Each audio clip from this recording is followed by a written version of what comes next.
Good. No guests? Okay. I'm Fred Large. Been participated a couple times with you gentlemen in the past.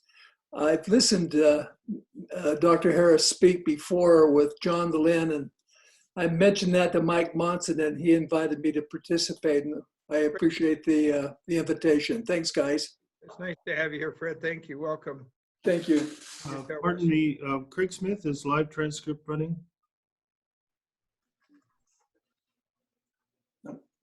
Yes. Well, the live transcript is running, yes. Good. And the recording is running. Great. Right.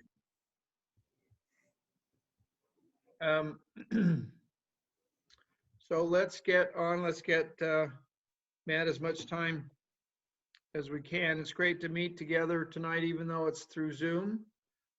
Our speaker, Professor Matt Harris, has written a fascinating book on the wildly controversial Mormon church leader and cabinet member under Eisenhower, Ezra Taft Benson. He'll be discussing him this evening.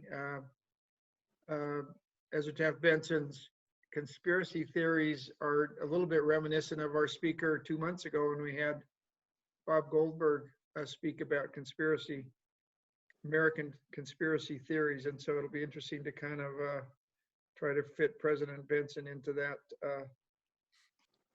prism. We are currently planning to meet in person next month at the Alta Club. We're monitoring the resurgence of COVID to make sure that we're all safe. We hope to be there, but we'll let you know as things hopefully progress well and not badly. We are going to have a mini field trip, which is, it will be outside, and so and we'll use private cars, so we don't really have as much concern about that. We're going to Antelope Island on Saturday, October 1st, which happens to be a game when none of the local schools have football games in Utah, at least. Antelope Island, as you all know, is rich in history. It's beautiful. It's really beautiful up close. I mean, it's fun to go there. It's an important habitat for a surprisingly broad range of flora and fauna. The island was inhabited by Native Americans for a time, has had cattle operation, mining, and had introduced to it bison in the early 1890s by two of Utah's most colorful men, William Glassman from Ogden, who became the editor and publisher of the Ogden, I don't remember if it was the Standard or the Examiner, but he was there for a long time. He was an important politician in Ogden for 20 or 30 years.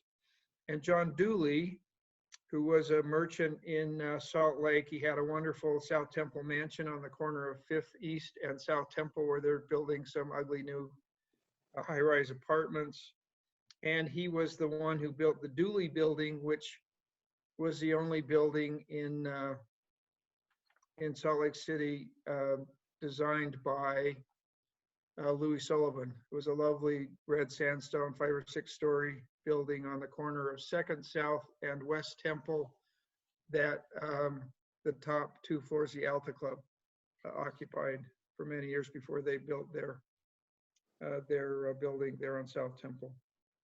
So we'll go there in private cars. We'll have interpretive and historical presentations there by rangers and others, and it should be a wonderful time. So mark that, plan on it. We'll get you more details going forward. I want to tell you, next month is Utah Historical Quarterly Society's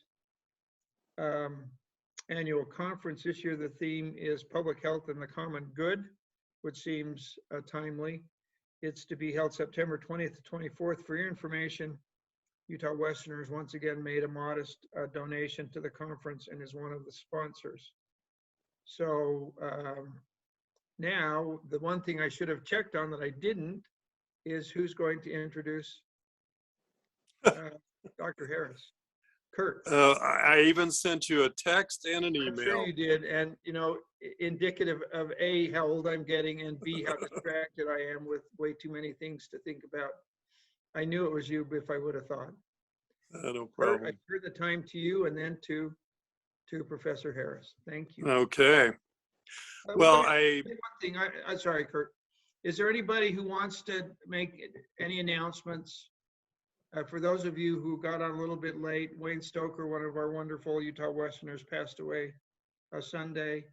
Is there anyone who has any other information or news that we should hear before we start? Okay, Kurt, sorry. No problem.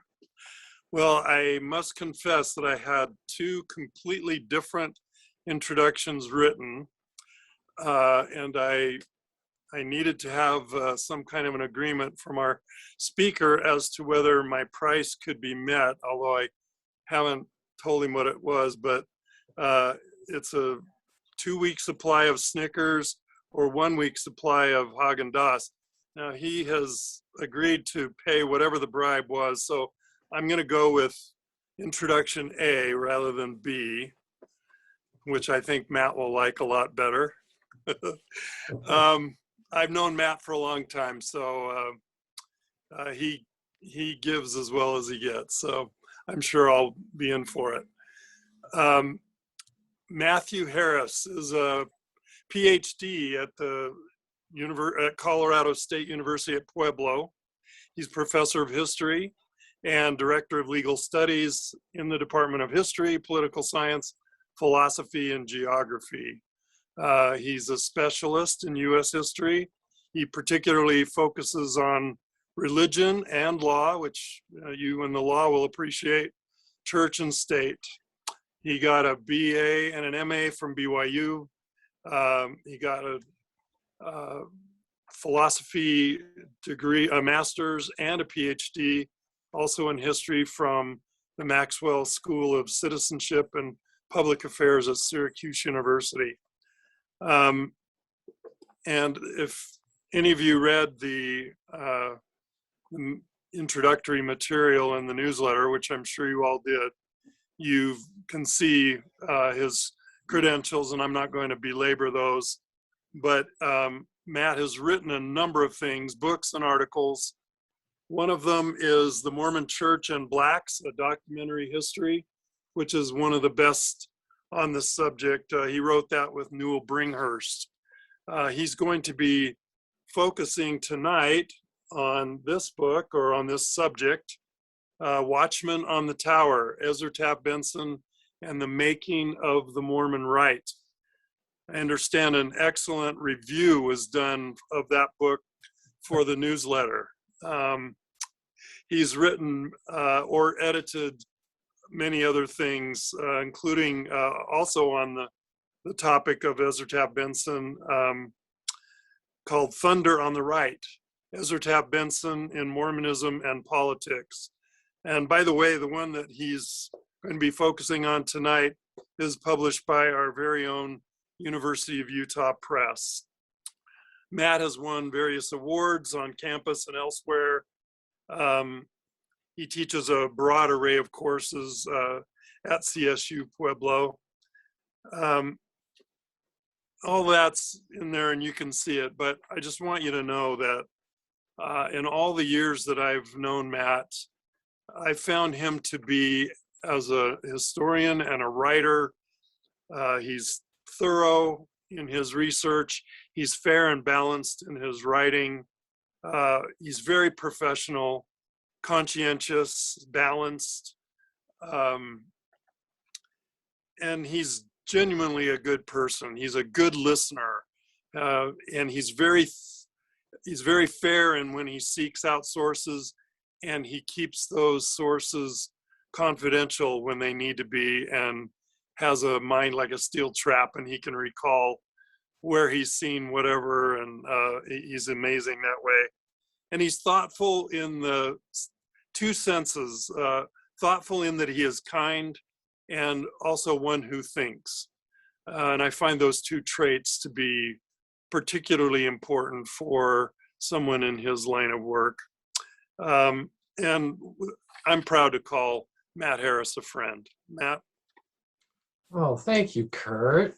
You can see that I need to pay Kurt a rather large sum of money. No, But, Snickers or Haagen-Dazs? well, now I'm going to demand both. Okay. Well, thank you, Kurt. I'm happy to be with you tonight. If you don't like my presentation, you can blame it on John Alley. because he's the one that first contracted this book on Ezra Taft Benson tonight. So, so a shout out to John for signing on this project. And then John retired, and then he handed off the baton to his successor, who saw the project to completion. So anyway, my gratitude to the University of Utah Press, who's been a delight to work with. All right, so I need to call up my PowerPoint. Do we have a sharing arrangement here?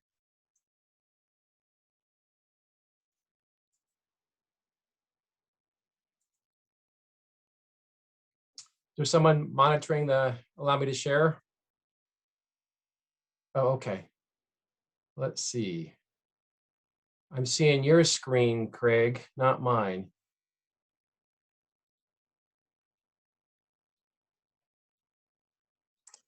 Somebody was in Arizona. So it should say share screen on yours. Do you see that? Where it says, if you, I think if you just click next to my name, where it says share screen, I think that might do it. Maybe not. Oh.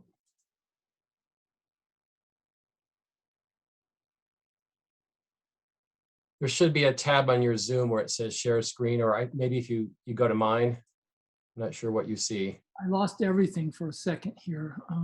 Okay.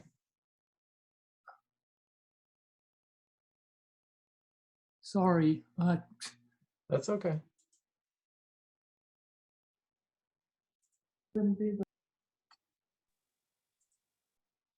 Oh, gosh.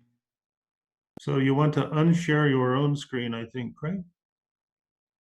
Yeah. Okay, did I do that?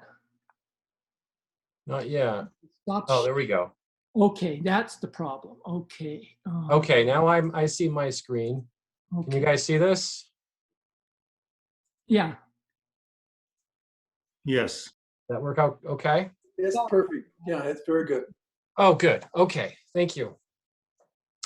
Well, tonight I want to spend some time talking about two things.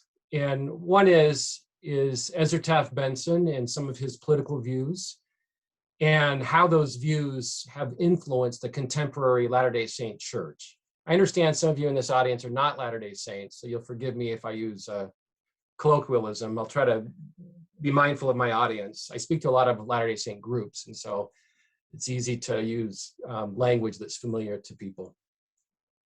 Well, anyway, so I want to talk about who this man is and why he's important. And I want to end today, the final third of my discussion, talking about where we're at today in August of 2021 with Benson's legacy and his influence on the contemporary church. So I've titled my presentation, Ezra Taft Benson, Beloved Leader, Controversial Apostle, Right-Wing Crusader. And you can see from the two books that are shown on this slide that I've spent some time with him, thinking about him. He was a religious figure that was very important in my upbringing. I grew up in Maine, and I remember in the 1980s, my father placed a picture of Ezra Taft Benson on our refrigerator. So every time I went to the refrigerator, I saw this man's face. So I get asked often, and I think it's a fun question to ask authors, what got you interested in the topic? Why the topic? Why the person? Why Benson? And on a personal level, as I mentioned, I grew up with him. He was the church president. I grew up in the Latter-day Saint tradition. I went to BYU, as Kurt mentioned. And so I knew about him as a church president, but I didn't have any idea who he was or why he was controversial. I just knew him as the church president. But as I got older and I started to think about his legacy, I recognized a few things. One is that he was a leading conservative in post-World War II America. And that'll become clear, I think, during the presentation tonight. Number two, he was a prominent anti-communist spokesperson. And what's interesting about that is it wasn't just to Latter-day Saint audiences. Ezra Taft Benson, as an apostle, the second highest governing body in the Latter-day Saint Church, he spoke at numerous groups outside of religious affiliations. He spoke to civic groups, he spoke to a dental club, he spoke to any number of groups that would listen to him preach about anti-communism. So he was a man of his era. He was an apostle in the church in the 1940s, and then he elevated to the church presidency in 1985, and he passed away in 1994. So a big chunk of his adult life coincided with the Cold War. And then lastly, as I noted, he was an influential Latter-day Saint apostle and church president. I put two biographies up here. These are the two officially sanctioned biographies that were both published by either LDS or LDS-affiliated publishing houses. And they're both hagiographic in nature. They praise Benson. They're meant to be what I call devotional literature, to sort of reinstill in the minds of the Mormon faithful that this guy was a prophet, he was called of God. And but as a scholar, my aims are different, of course. I want to look at him and treat him as I would anybody, for that matter. I guess in this sense, as a historian, I try to follow the golden rule. I want to say things and write things about people and be treated as though they were writing about my life. And in that sense, I try to be fair. I try to be generous when necessary. And I also, of course, try to point out weaknesses or flaws if necessary. You can see from this, this clip here that Ezra Taft Benson won the second highest award in the United States government, the Presidential Citizens Medal. And you can see George W. Bush here, who awarded it. This is the elder Bush. So Benson wasn't just beloved in the church. He was certainly well known and beloved, at least among some quarters in the American government. And so in that context tonight, I want to walk you through his life, his political views, and then conclude with how he affected the church. But before I begin, I want to just share a couple of things about sources.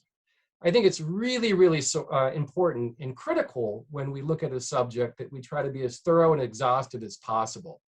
So you can see that I've worked with a number of sources all around the country. The Eisenhower Presidential Library, of which Benson was part of President Eisenhower's cabinet, houses thousands of pages of Benson papers. The Church History Library in downtown Salt Lake. I see Rick Turley on the screen tonight.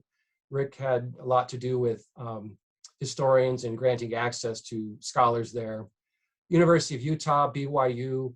And then also, I've been privy to see FBI files through a Freedom of Information Act. So some of my presentation tonight will walk you through some of these sources.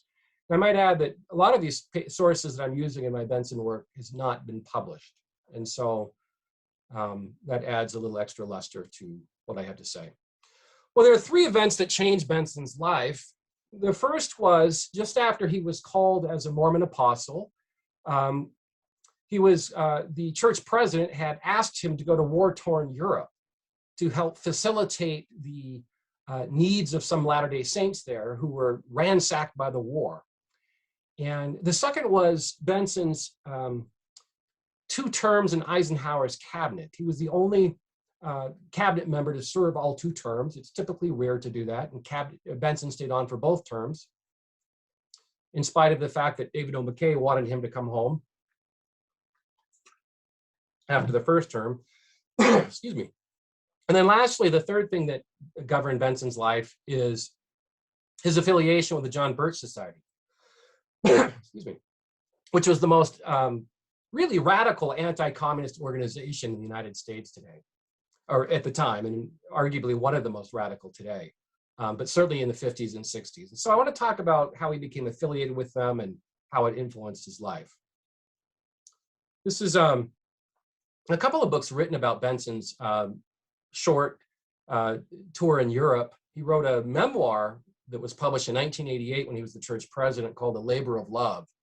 And it includes excerpts from his journal and also excerpts from that of his letters to that of his wife and children who remained in Salt Lake while he was in Europe. And then his missionary companion.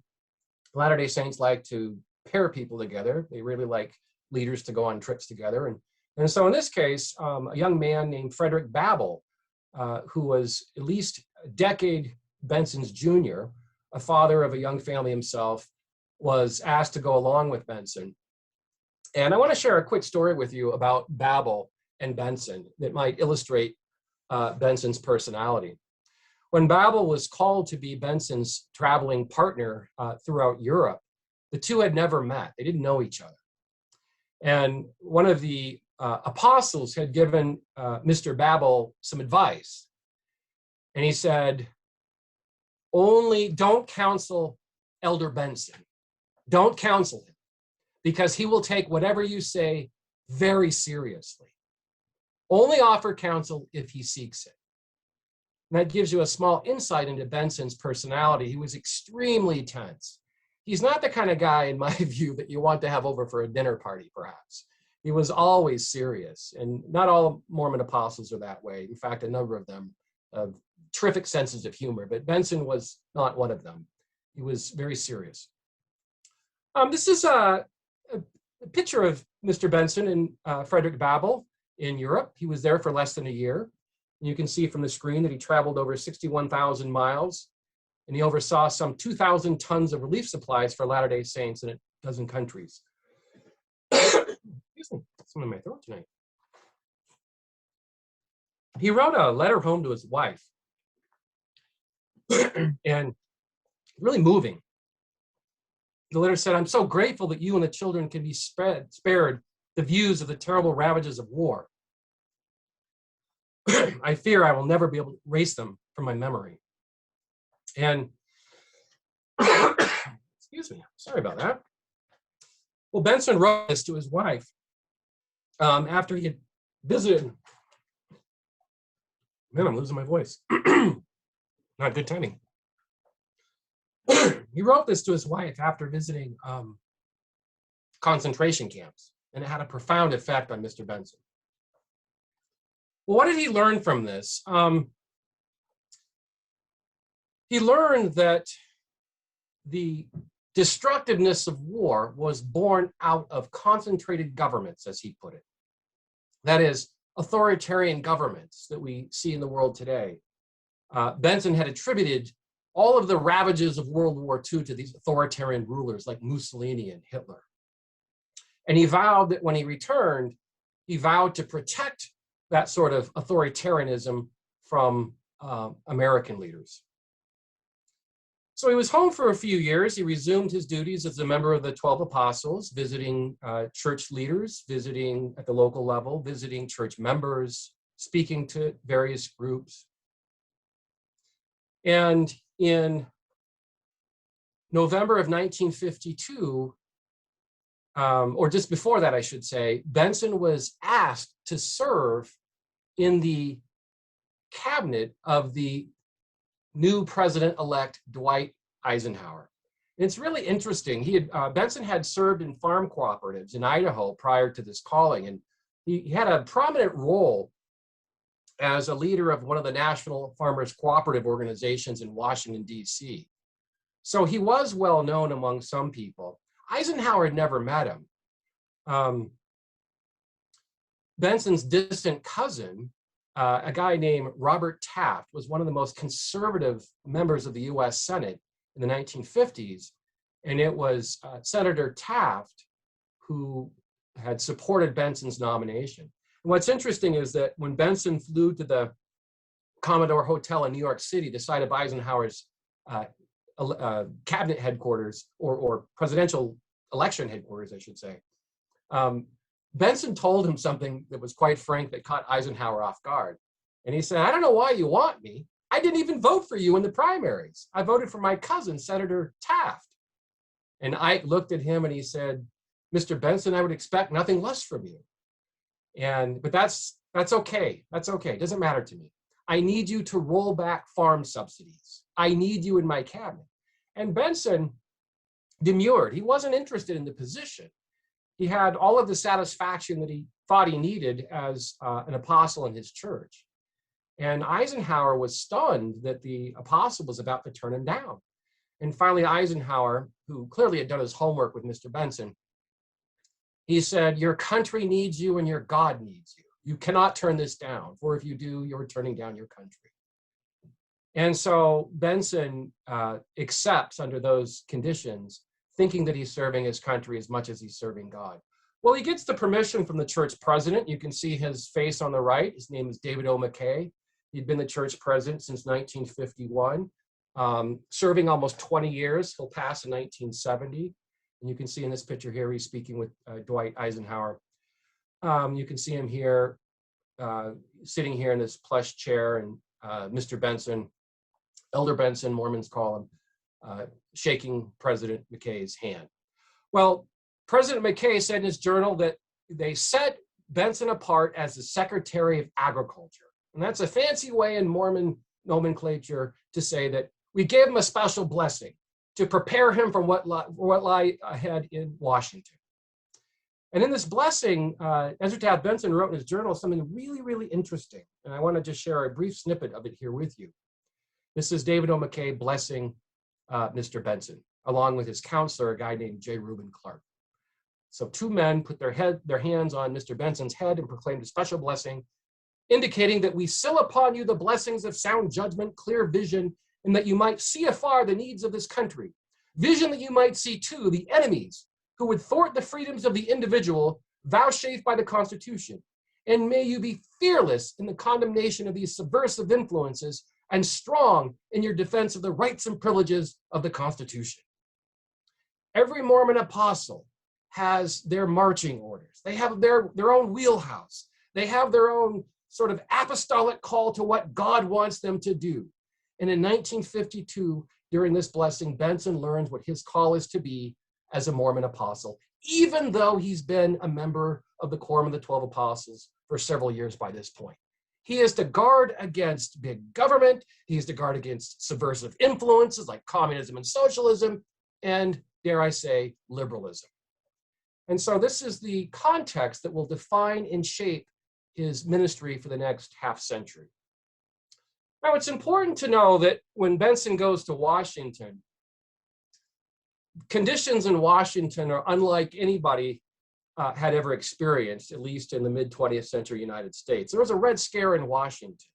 There was a massive communist threat at home. And you can see in the left picture here, just a few years before Mr. Benson took office, you can see that the Ethel and Julius Rosenberg were convicted for selling secrets to the Soviets.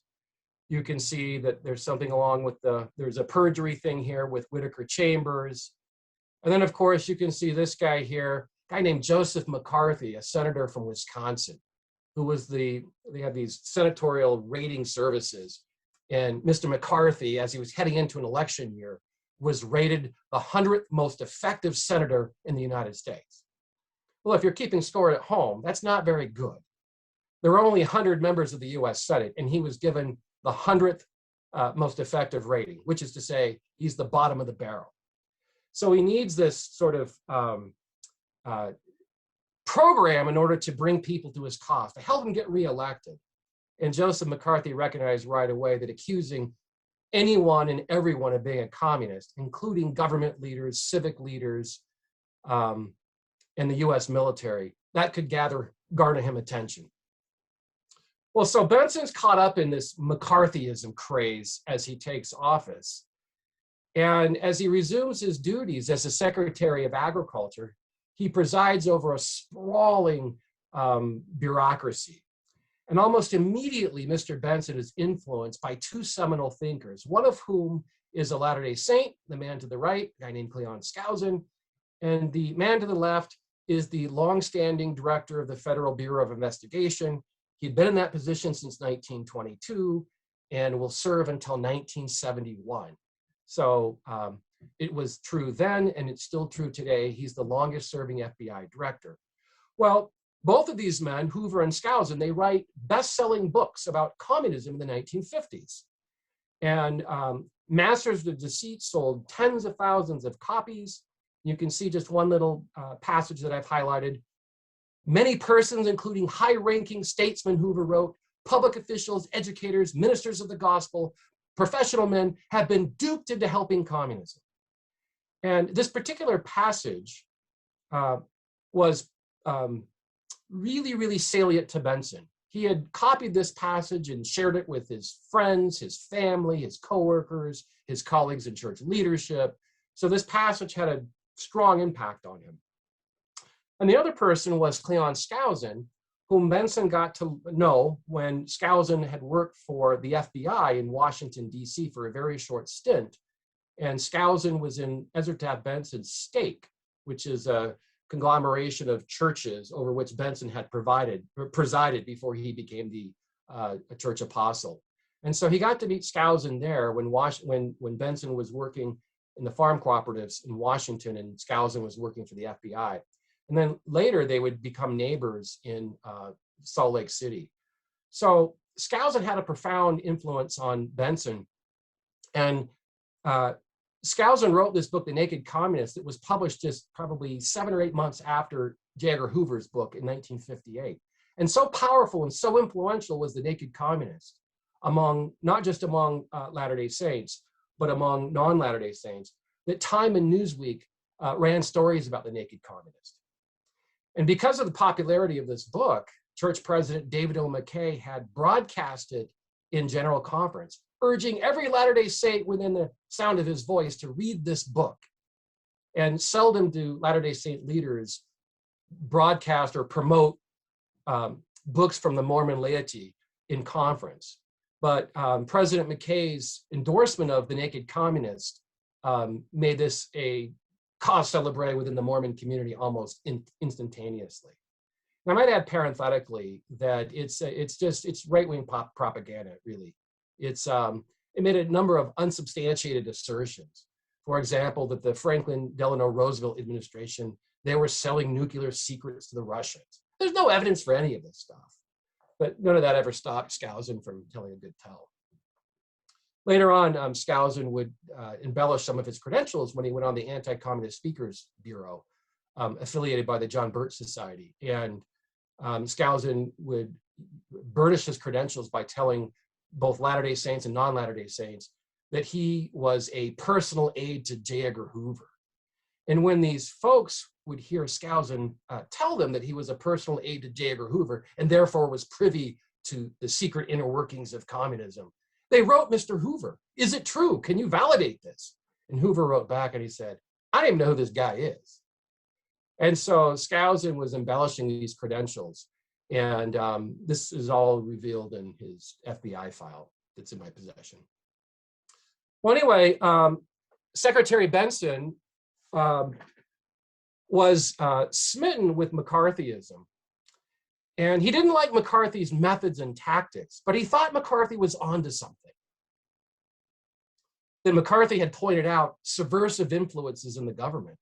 And so with McCarthyism looming large when Benson went to Washington, D.C. in January of 1953, and with President Mckay's blessing, warning him, cautioning him to guard against subversive influences, Benson instructed some of his underlings in the Agricultural Department to look for suspected communists. And almost immediately, they identified a man named Wolf Lajinsky, who was in the State Department prior, and they were moving him over to the Agricultural Department. And Benson's underlings red flagged him, if you will, noting that he was from Russia and that he was Jewish, and that he still had family members behind the Iron Curtain. This made Mr. Lajinsky immediately suspect in the eyes of Benson. And so Benson began a surveillance system in which he would ferret out suspected commies within his own department. Now, I want to say something. None of this is true.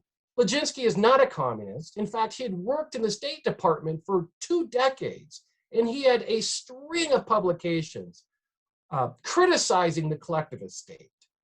He had meritorious remarks from, or appraisals, evaluations from John Foster Dulles, the Secretary of State. And so you can see from his FBI file here that I also requested through a Freedom of Information Act, that when they looked at Benson's allegations that Lajinsky was a communist, that he belonged to 2 communist front groups, there was no evidence for it. And so they gave him a favorable determination to work in the Agricultural Department.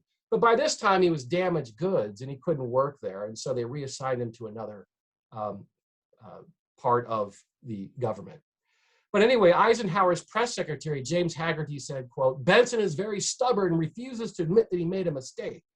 Later on, Ezra Taft Benson said, Reed Benson said, quote, "The liberal press had come after my father."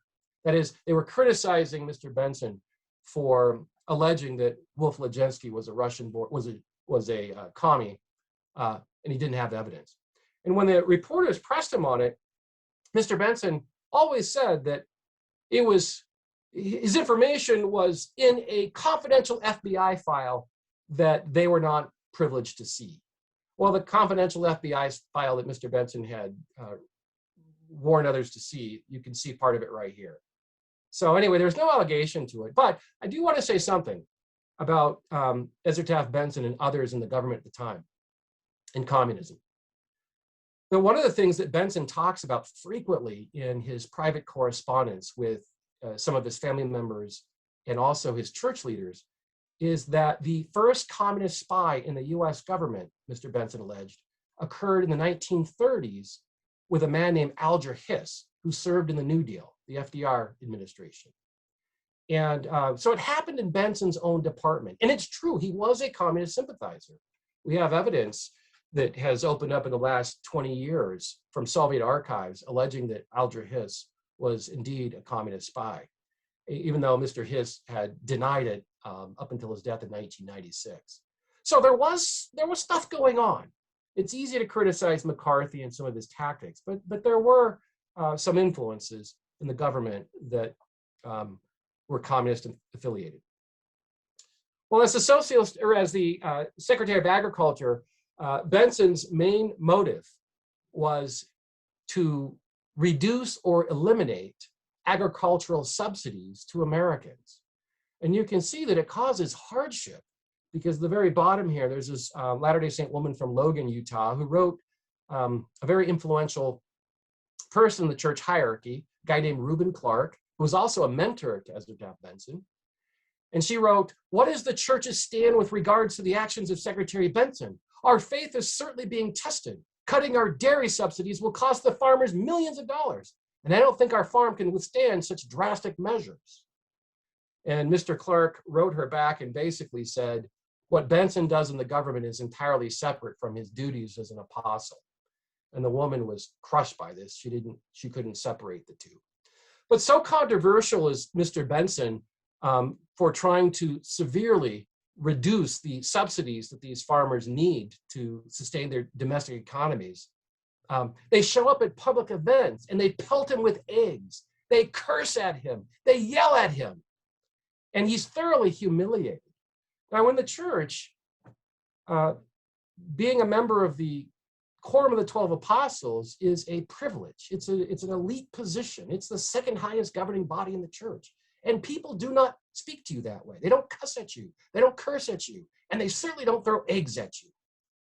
And so Mr. Benson is recognizing up close and personal the perils that one would experience from cutting into somebody's domestic economy. So he's embarrassed, he's humiliated, and during, just after, as the second presidential election is approaching in 1956, he tenders his resignation to Mr. Eisenhower. He says, "I can't do this, I'm out." And President Eisenhower stays loyal to him and says, "I need you, please stay." Even the church president, David O. Mckay, flies out to Washington, D.C., and he says, "Mr. Eisenhower, I'll give you an out if you want to release him. We'll take him back to Salt Lake and he'll resume his duties as an apostle, no hard feelings." And Eisenhower brushes aside the request of the church president and agrees to keep Benson on the ticket. And Benson reluctantly agrees to stay only because he thinks there are subversive influences in the government that he must fight. And having a government position gives him a way to address those subversive influences. This is a kind of a cute little quip from one of the Benson's aides. It sort of summarizes his politics. And the aide said, quote, "Secretary Benson had a habit of deciding all matters on principle. He took his political philosophy from the two Smiths, Joseph and Adam, and from Thomas Jefferson." And a nice little way to underscore his view in laissez-faire capitalism. That is, the government shouldn't intervene. Let God intervene if there's a drought, but the government shouldn't play a role. or at least a minimal role. Well, when Benson left the cabinet in January of 1961, within a couple of months, he had met one of the most important influences in his life, a man named Robert Welch, who grew up a Protestant and then later in his life converted to Catholicism. Both men were born in 1899, but they had vastly different experiences. Benson, as some of you know in this group tonight, was born in Idaho, tiny little farm community. Robert Welch was born in the South in North Carolina on an old slave plantation. And Welch would retire in his 50s as a fairly young man after he made millions in the candy business. His company, the Mars Candy Corporation, had come up with the Sugar Daddy Lollipop. That was their big seller. And after Welch made millions and retired, decided to invest his considerable wealth in an anti-communist organization that he named after a fallen soldier during World War II, a guy named John Birch. And within just a short couple of years, the John Birch Society became the most controversial anti-communist organization in the country. And you can see that this organization promoted dozens of conspiracy theories. I'll just go through a few here. One was that Eisenhower and his brother were communists. Eisenhower's Central Intelligence Agency director, a guy named Allen Dulles, he was a communist. Allen Dulles' brother, John Foster Dulles, the Secretary of State, he was a communist. So Welch alleges that Ike and his inner circle are all communists. Welch also argues that the United Nations, this peacekeeping group that was created after World War I, was actually run by communist sympathizers. They argued that the government's attempt to fluoridate the water was a communist plot. They said that Earl Warren, the Supreme Court Chief Justice in the 1950s and 60s, was also a commie, as was John Kennedy, Lyndon Johnson, Martin Luther King, environmental activist Rachel Carson. And then also that the civil rights movement had been influenced by communist Russia. And so Mr. Benson's going to fall for a lot of these theories. And what really entices him is this book here called The Politician. And in this book, this is the sort of Bible of the Birch Society. Welch writes it in 1958. It's not meant to be circulated publicly, but within a couple of years, the book gets out against his wishes, and journalists now have a copy of it in which they're reading that Eisenhower is a commie, his inner circle are commies, and et cetera, et cetera. When Senator Barry Goldwater from Arizona, himself an ultra-conservative, when he saw The Politician, he said, quote, he told a friend, quote, "If you were smart, you would burn every copy you have." And J. Edgar Hoover, also a conservative, said, quote, "Personally, I have little respect for the head of the Birch Society since he linked the names of former President Dwight Eisenhower, the late John Foster Dulles, and former CIA Director Allen Dulles with communism. Anybody who will allege that General Eisenhower was a communist agent has something seriously wrong with it." Now, Benson is just absolutely electrified by this. I remember getting the Birch founder gave me or sent me the letters that Ezra Taft Benson had written to Robert Welch. They were very close friends. It was Dear Bob and Dear Ezra. And as part of this massive file that the former Birch president sent me from Birch headquarters, I found several receipts in these papers of Benson purchasing The Politician for his friends that included mission presidents, fellow general authorities, and even several copies for the Church History Archives, or what's today called the Church History Library, which is in downtown Salt Lake City. So Benson is absolutely mesmerized by The Politician. He sends it to each member of the Quorum of the 12, and he said that you should all read this. This will change your life. And not all the apostles felt that way. In fact, one of the apostles, a man named Henry Moyle, who's a Democrat, he scolded Benson for sharing such trash. He wasn't convinced by any of this stuff. Now, I want to pause just for a moment in my presentation. I wasn't going to do this tonight, but this is a a crowd that I think may or may not know a little bit about Benson. And I've been asked this question, which is, why would Benson turn on a man that stayed so loyal to him? That really is a remarkable question. Why would he turn on him?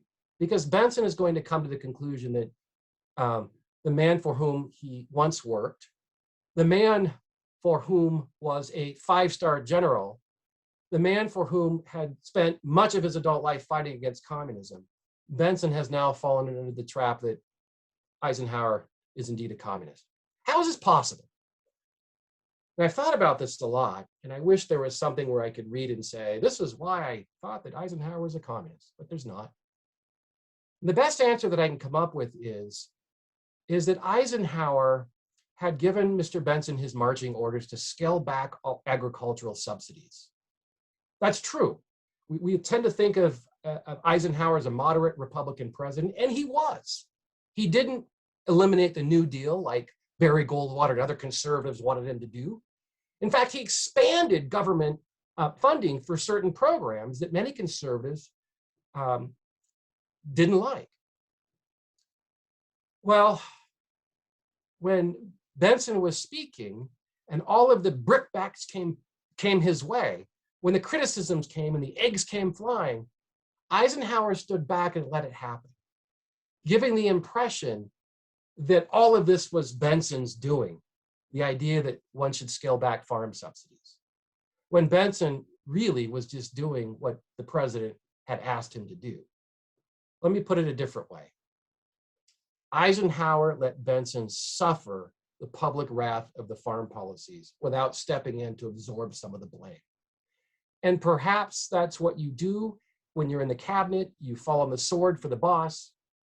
But Benson's crushed by this, and he thinks at some point that Eisenhower should have been more vocal in fighting off some of the criticism.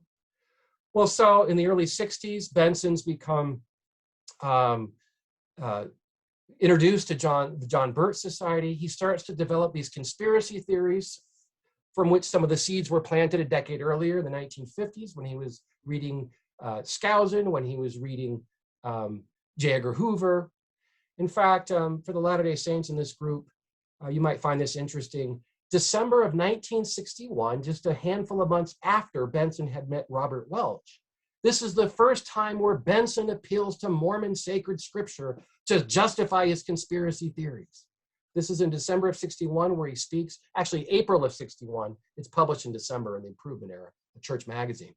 But in the October 1961 General Conference of the church, Benson talks about Gadianton robbers and secret combinations within the church. And this is the first time this has ever happened. And I argue in my book that it's not coincidental that this happens just after he meets Robert Welch. Well, Benson, his conspiracy theories, he outlines them in a book called The Enemy Hath Done This. It's a compilation of various talks he had been given throughout the 1960s after he had become thoroughly acquainted with the Birch Society. You can see some of them, just the titles here. Chapter 13, he titles Civil Rights, a Tool of Communist Deception, the UN, a Planned Tyranny. It just goes on and on and on. And essentially, it's just a recapitulation of Birch ideas. And you can see from a couple of quotes from my book, some of Elder Benson, Apostle Benson's fellow apostles, they don't like the conspiracy stuff. They didn't like the book.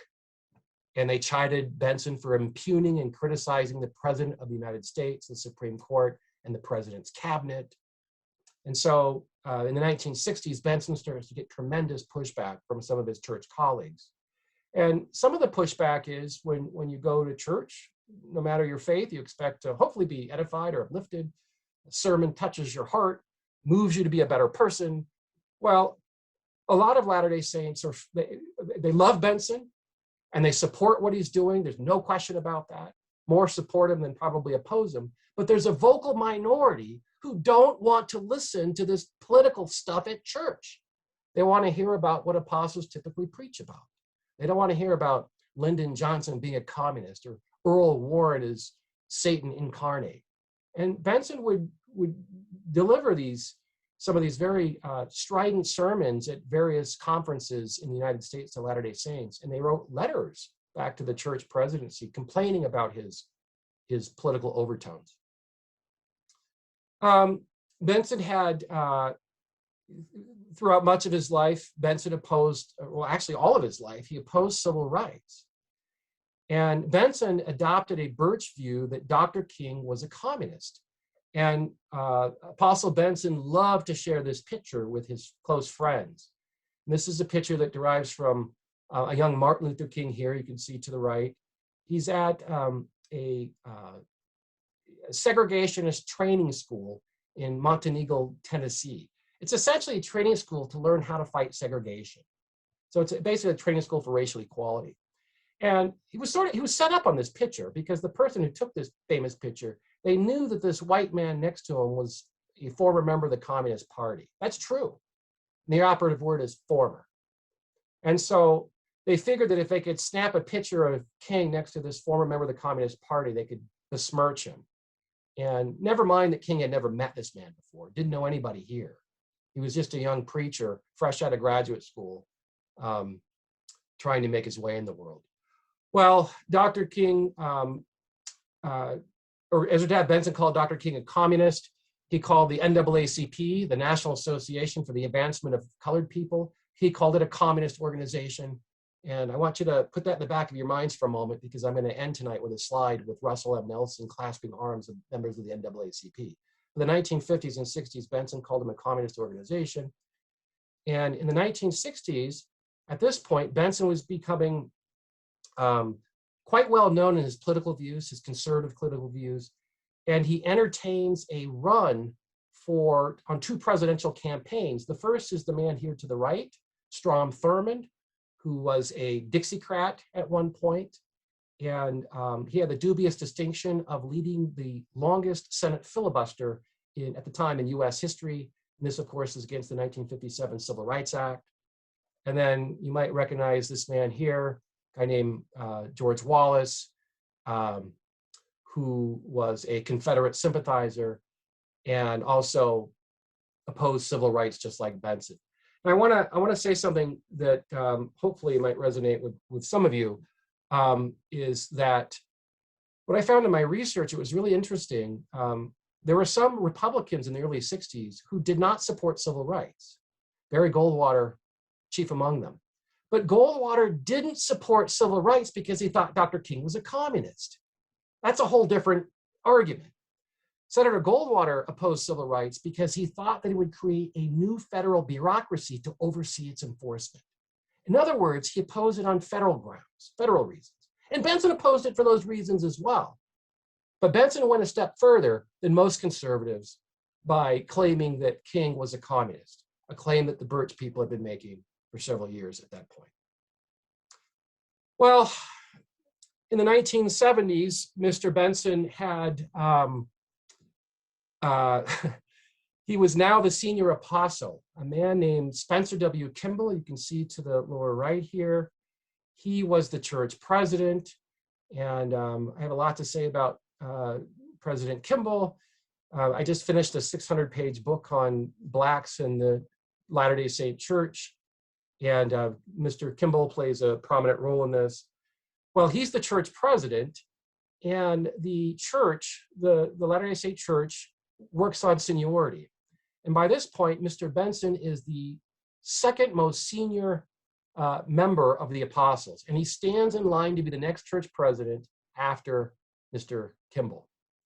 Well, as the president of the Quorum of the 12 Apostles, the most senior church apostle next to the church president, Ezra Taft Benson gave an interview with the Salt Lake Tribune that got him into a lot of hot water with his colleagues, including and most especially President Kimball. Benson said that it is entirely possible that the president of the Mormon Church will one day declare support for a political candidate. And when asked if a good Mormon could be a liberal Democrat, Brother Benson said, "I think it would be very hard if he was living the gospel and understood it." And out of this interview comes the cliche that you cannot be a good Mormon and a good Democrat. And dozens of people complained about this interview because the church is now trying to diversify. They're trying to proselytized in Northern Europe. And of course, Northern Europeans, they love socialism, they love liberalism. And here you have a senior apostle bad-mouthing liberalism. And so they complained to the church president, who wrote in his diary, a number of people came in to deplore what Brother Benson said. I counseled him that all of the general authorities must speak with one voice, and that we cannot take any partisan position in politics, either candidates or parties. And so Spencer Kimball was moderate in his politics. He didn't like the John Birch Society, and he didn't like that he thought that his colleague was politicizing his church office, and he thought that that was wrong, and it would stymie efforts to spread the church, particularly in Northern European countries, but also with some of the anti-Black, anti-Martin Luther King rhetoric. It would also harm the church in Black African nations.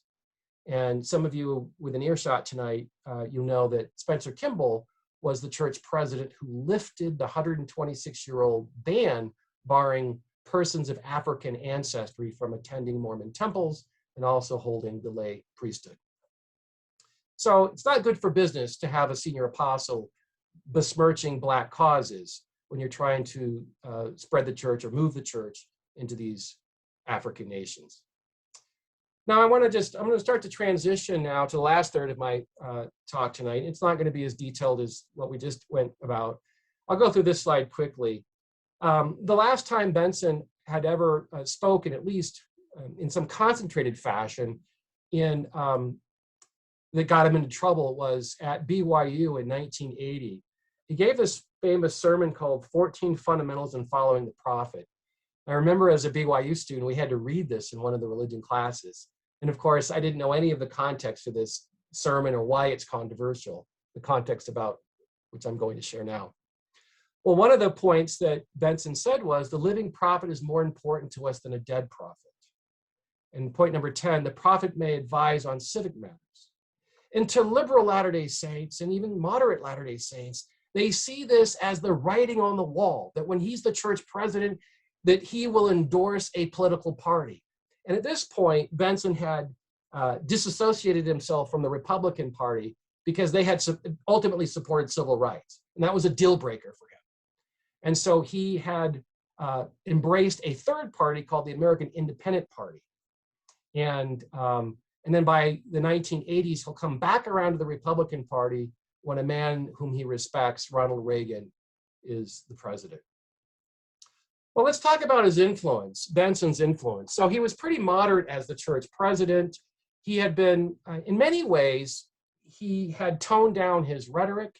It's not because he wanted to, it's because he had a couple of aggressive counselors, including a guy named Gordon Hinckley and Tom Monson, who convinced him that it was in the best interest of the church to sort of leave the politics out and define your ministry in other ways, like talking about the Book of Mormon or missionary work.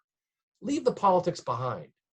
And he couldn't quite do that, though, because 3 weeks after he was ordained the church president in November of 1986, or November of 1985, Ezra Taft Benson had written his friends at the Birch Society, and he said, can you send all the Birch literature to my counselors, Gordon Hinckley, Tom Monson, and my secretary, Arthur Haycock, and bill me.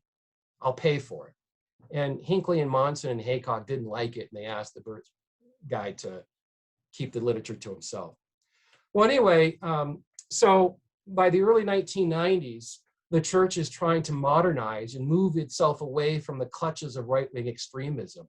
And the church had participated, or at least had, what's the right word, supported efforts from local leaders to terminate the membership of some radical extremists, people who are keeping a gross amount of food supply. Mormons are taught to keep a supply of food in case of drought conditions or extreme conditions. And so there were Mormon survivalists. There were also members of the Birch Society that were cautioned not to join the Birch Society.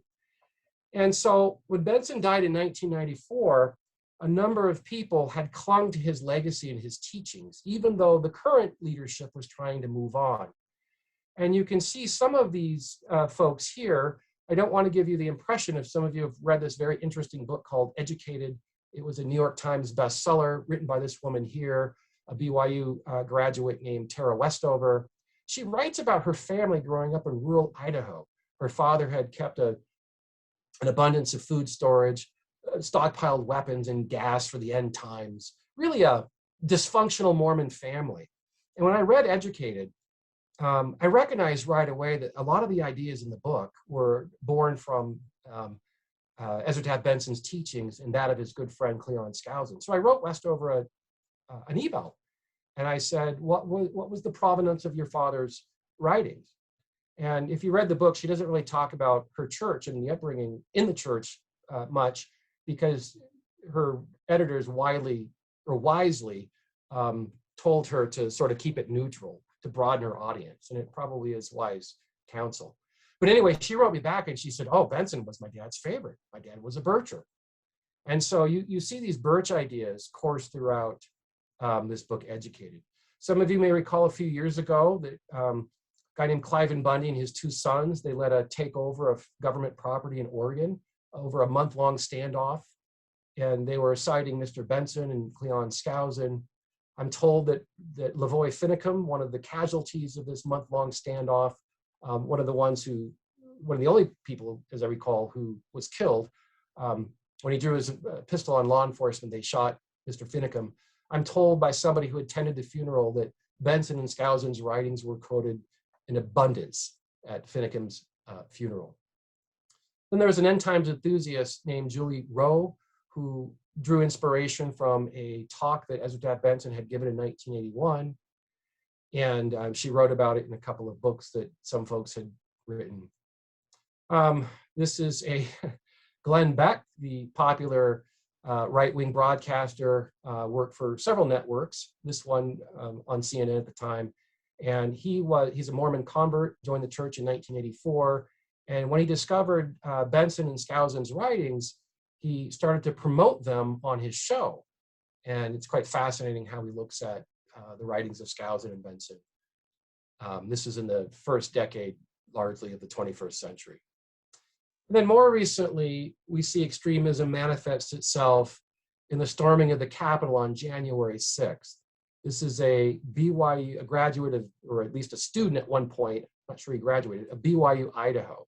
So this Idaho man is famous for scaling the building here. Many of us probably saw on our television sets when this was unfolding in real time. Here's another picture of him when he breached the Capitol and came in. He's now being prosecuted.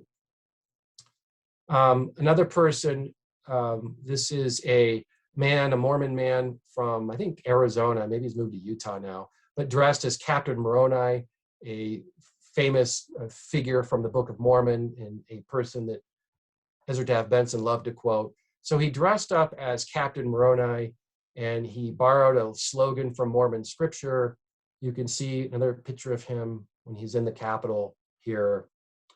Well, so today's church is having to deal with this sort of extremism, the residual legacy of a very popular and influential apostle. And almost within days of the January 6th riot occurring, the first presidency of the church, led by the church president Russell Nelson, his counselor Dallin Oaks, and the other counselor Henry Eyring, they released a statement condemning the violence and the unrest at the Capitol. And they also, just a few weeks before that, revised the church handbook, in which they warned Latter-day Saints not to read sources that promote anger, contention, fear, or baseless conspiracy theories. And this is, of course, a not so subtle attempt at QAnon that seems to be coursing throughout the church. Members of the church should seek out and share only credible, reliable, and factual sources of information. This is the first time, as far as I'm aware, that the church has warned against conspiracy theories in the church handbook. Right-wing extremists, of course, in the church and outside of the church, they have argued that Black Lives Matter, it's led by communists and Antifa, and they're dangerous and they're radical and they're vile, and it goes on and on and on. And Counselor Dallin Oaks gave a sermon at the church's flagship institution, BYU, last fall. And as he gave this talk, talking about Black lives and how much they matter, this is the banner that was shown underneath on the church's TV station, Black Lives Matter. And then more recently, the church has tried to undo this image that the NAACP was a communist front organization. And you can see the church president here, Russell Nelson, clasping arms with Amos Brown, one of the leaders of the NAACP in Northern California. Some of you may know this from reading it in Utah newspapers or perhaps even the LDS Church News, that the Latter-day Saint Church has in recent years given tens of thousands of dollars to assist the NAACP in their cause. And you can see Mr. Nelson's counselors back here, Dallin Oaks, and then Henry Eyring. Anyway, so the church is trying to undo decades of right-wing extremism. And recently, I should have put it up here, I didn't, but just a few days ago, the church had released a statement cautioning members to get vaccinated, to wear masks, and to follow the protocols of the CDC and proper health guidelines. And we're in the process now of getting good data on how many Latter-day Saints are anti-vax, how many of them are QAnon supporters. But we do have one piece of data that I think is instructive. 46% of Latter-day Saints think that the election, the 2020 presidential election, was stolen. Second only to evangelicals, who register 64%. I think Catholics are about, they're third at 38%. So this is clearly an issue for today's leadership, that this election was stolen, and of course, without any proof or evidence. And then maybe I'll end with a couple thoughts tonight, two last slides, and we'll wind down, is that Dallin Oaks, the first counselor in the first presidency, gave a sermon last April in the Faith General Conference. And he said, no party, platform, or individual candidate can satisfy all personal preferences. That is a direct response to this notion that you have to be a Republican to be a good Latter-day Saint. The leaders had looked at the moral majority, they had looked at evangelicals, and how much that they have made it difficult to share their faith because they become so closely aligned with party politics. And today's church leaders want to avoid that. So let's end with this last slide today about Benson's legacy in the church and what it means. His conspiracy theories that were sown and nurtured for over a half a century have thrived in the contemporary church. What Benson called secret combinations within the federal government, today's Latter-day Saints call the deep state. Benson's besmirch of the Democratic Party, equating it with communism, has made the church a one-party church. Today, 70% of Latter-day Saints in the US identify as Republican. And we just don't have time to go into this. My book goes into this quite in depth. But the church leaders, ever since the 1990s, have been really, really working hard to say that it's okay to be a Democrat. It's okay to be something other than a Republican. You can do that, and we'll embrace you. Our pews and our places of worship should be neutral when it comes to politics. And then lastly, Benson has influenced, and also Skousen, scores of right-wing extremists, including Glenn Beck, Ammon Bundy, David Bryan Mitchell, the guy who kidnapped Elizabeth Smart, end times enthusiast Julia Rowe, and scores of Latter-day Saints who falsely claim that the presidential election recently is stolen. So it's certainly a challenging legacy today. We're talking about his political legacy. If this were a talk or a presentation on his religious contributions, I would undoubtedly talk about his insistence that Latter-day Saints read the Book of Mormon, that they missionize, that they go to temples and worship. That's certainly his religious legacy.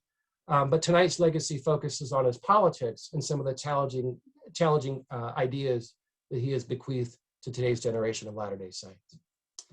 Thanks for your patience.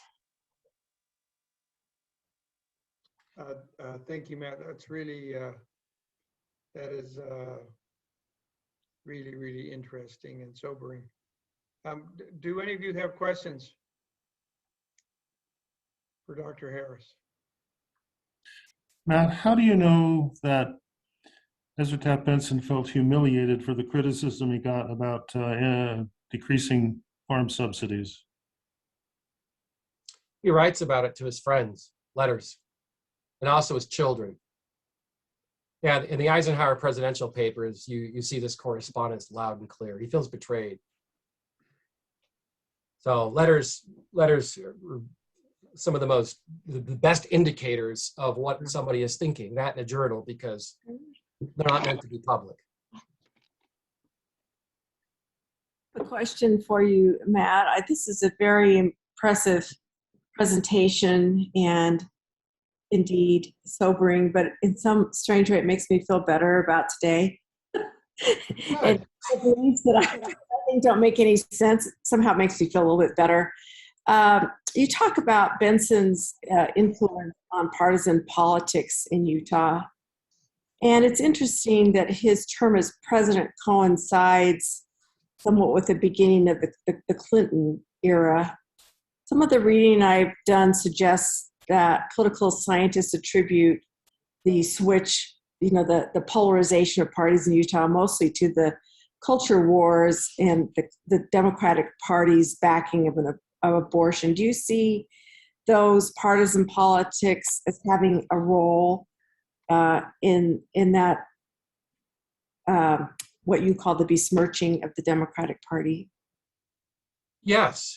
Yeah. And so, just for time tonight, we can't go into a lot of detail, but so I mentioned this interview in 1974 where Benson said that that you can't be a good Latter-day Saint and a good Democrat. Well, he'd been saying this since the 1940s.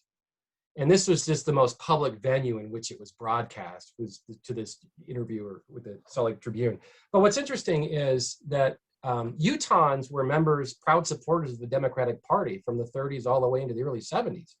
And you see a transition to the GOP in the early 70s, not surprisingly after Roe v. Wade, the abortion case, not surprisingly after the Civil Rights movement, and not surprisingly just after the Equal Rights Amendment push came down. So certainly Latter-day Saints are transitioning to the GOP because they don't support abortion rights. They don't support, at least many of them didn't support the Civil Rights movement.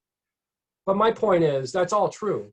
But also, I get a little squeamish when people scholars, when they attribute all of this just to party affiliation, because it goes deeper than this. And let me share one little thing with you. This is an anecdote, so certainly this doesn't constitute evidence. But since my Benson book came out, the one that I'm talking about tonight, all the feedback that I've received from all kinds of people, Latter-day Saints who practice the faith, stake presidents and bishops, and I love your book. People who aren't practicing Mormons, I love your book. But the critics that I've received, or the criticism that I've received, dear Dr. Harris, I can't believe you said what you said about Benson. He was right. Dr. King was a commie, and the election was stolen in 2020.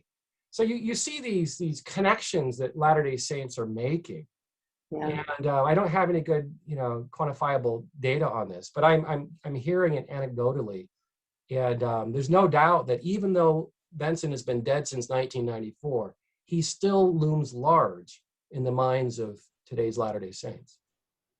Thank you. You've really shown us that. Quick question. I have read that Senator Lee has had influence from Skousen, and I guess by extension, Ezra Taft Benson. Do you know anything about that? No, other than Mike Lee claims to have read Cleon Skousen. And Orrin Hatch, of course, Cleon Skousen helped get Orrin Hatch elected in 1976.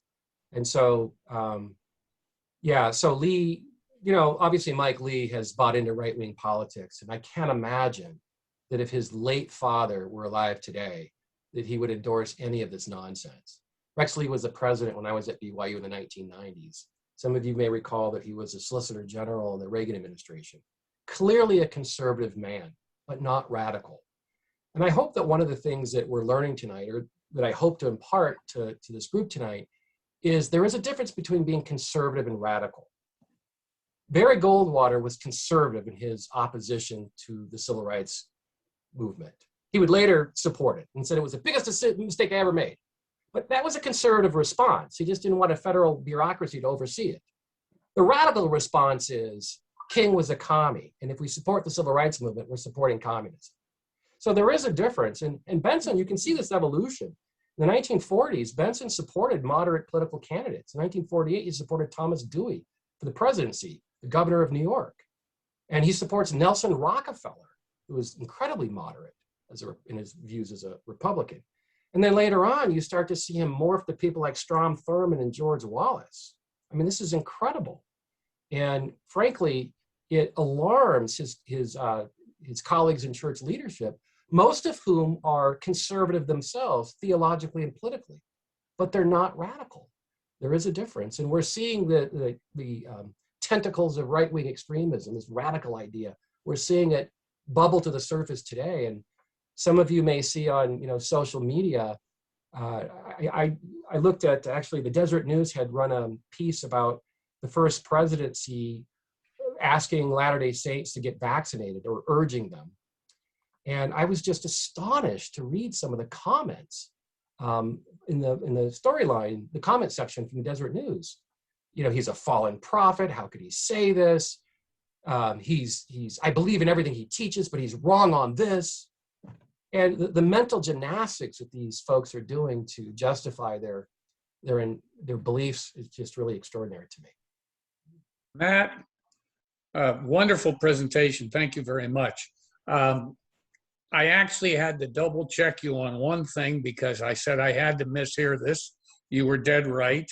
He was still in his position of Secretary of Agriculture. That's what I heard you say when he's telling the public that the President of the United States is a communist. Oh, no, wait, maybe I misspoke. If I did, boy, I'm going to blame it on my water. No, he left the cabinet, Larry, in 1961, and he read The Politician that spring. So he's out of the government by this point. He's back in Salt Lake when he becomes affiliated with the Birch Society. So it's then where he starts to entertain this idea that his former boss is a communist. And Benson has the good sense to not broadcast this publicly, but his son does. Reed Benson works for the Birch Society, gave a speech not too far from where I live in Denver, Colorado, in which he said, Reed Benson told a group of Birchers, he said, my father thought that Eisenhower was a communist. This is in 1965. And of course, this gets back to Eisenhower, who's now retired, living at Gettysburg, Pennsylvania. And if some of you read my book, you'll notice I document all of this in which Eisenhower responds to the assertion that he's a communist, and he's angry. And he writes Ezra this nasty letter. How dare you? So it really becomes personal. And in 1968, when Eisenhower died, the Deseret News reporter asked Ezra Taft Benson for a comment. And Benson praised him. He's one of the finest men of his generation. He's a great patriot. And this is after several years of besmirching him and calling him a communist in private. And there's only really, I'm not sure how to read that. One way would be, this is sort of his mea culpa for doing what he did. But I'm a little reluctant to say that this is his mea culpa because Mr. Benson wrote President Nixon a letter and said some bad things about Eisenhower after he spoke to the press in 1968. So it's hard to know his state of mind with his former boss. Thank you for clarifying that. I thought I possibly had misheard, and then when I checked, I guess I did mishear something. I thought it was during his term in agriculture, and then I double checked his term in agriculture was through 60, and I said, oh my God, he's doing this while he's in office. I can't believe it. And thanks for clarifying it. Sure. Hey, man. I have a question. Go ahead, Fred. I come into the presentation halfway through, so Matt, forgive me, you may very well have discussed this. Although I did hear you say, you said it was more political but I wondered if you could make a comment about the impact Reed Benson and Reed Bankhead and others had theologically on the approach, all this constant politicizing of the Book of Mormon in BYU's religion department for decades. That kind of encampment of this, these theories about things are all political in the study of that scripture. Well, to put a little context to your question, the religion department at BYU is transitioning after World War II. It wants to be taken seriously as a legitimate scholarly apparatus. And you get guys like a guy named Sidney Sperry, who went to Chicago and got a PhD, a doctorate degree in the Old Testament. A guy named Hugh Nibley went to Berkeley and studied ancient religions. And a guy named Richard Lloyd Anderson also studied at Berkeley in ancient history. And then you get Cleon Skousen shows up, and they're angry. And they go into Ernest Wilkinson, the president, all three of those men, Sid Sperry, Hugh Nibley, Richard Anderson, all of whom are dead now. But they went into Wilkinson and they just said, why do we have PhDs if you're hiring hacks like Skousen? And you get Bankhead, and you get, oh goodness, I'm losing the other guy's name. Pearson, Glenn Pearson. There's three of them that they're not credentialed with PhDs. They don't have religious backgrounds or history backgrounds, language backgrounds. And I can't say why they were hired, Bankhead and Pearson. I don't know their backgrounds, but Skousen was hired because it was thought that communism and some of the BYU faculty were becoming too liberal. And he was supposed to be a counterpoint to this. And the church president, David O. Mckay, wants Skousen on the faculty. And so essentially told Wilkinson, you must hire this man. And Wilkinson liked him. So that wasn't the issue. But anyway, with Pearson and Bankhead, they were close friends, and Skousen, they were close friends of Ezra Taft Benson. And also a guy named Hiram Andrus.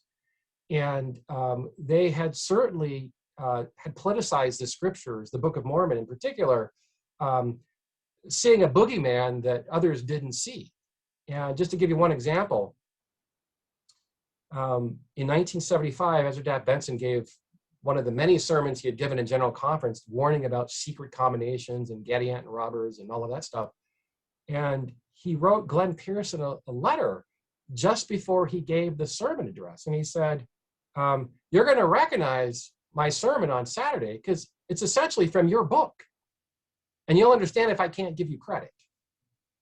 And so they're working between and among each other to really politicize the Book of Mormon and to try to use it as a proof text to argue that there are sinister forces within the government. And as far as I can tell, I've been asked this before. I did a show on Radio West recently, and Doug Fabrizio asked me, he said, do other leaders read, conspiracy into the scriptures? And is it inherent in Mormon theology? And I told him, I said, there's nothing inherent about conspiracy in Mormon theology.